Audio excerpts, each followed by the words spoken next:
ایک چھوٹے سے گاؤں میں دو دوست رہتے تھے، احمد اور رحیم۔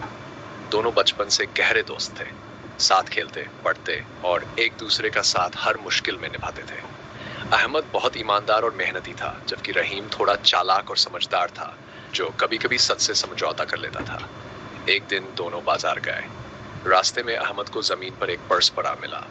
وہ پرس دیکھنے میں قیمتی تھا اور اس کے اندر کافی پیسے تھے۔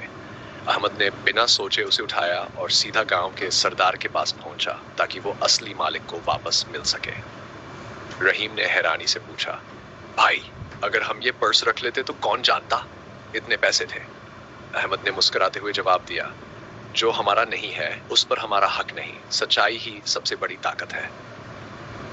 کچھ دن بعد اصلی مالک کو پرس مل گیا۔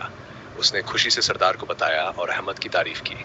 گاؤں کے سردار نے سب کے سامنے احمد کو انعام دیا اور کہا، اس لڑکے نے گاؤں کا نام روشن کیا ہے، ہمیں ایسے ہی ایماندار نوجوان چاہیے۔ یہ سب دیکھ کر رحیم کو بہت افسوس ہوا اور اس نے احمد سے معافی مانگی۔ اس نے کہا، اب میں بھی سچائی اور ایمانداری سے ہی زندگی جیوں گا۔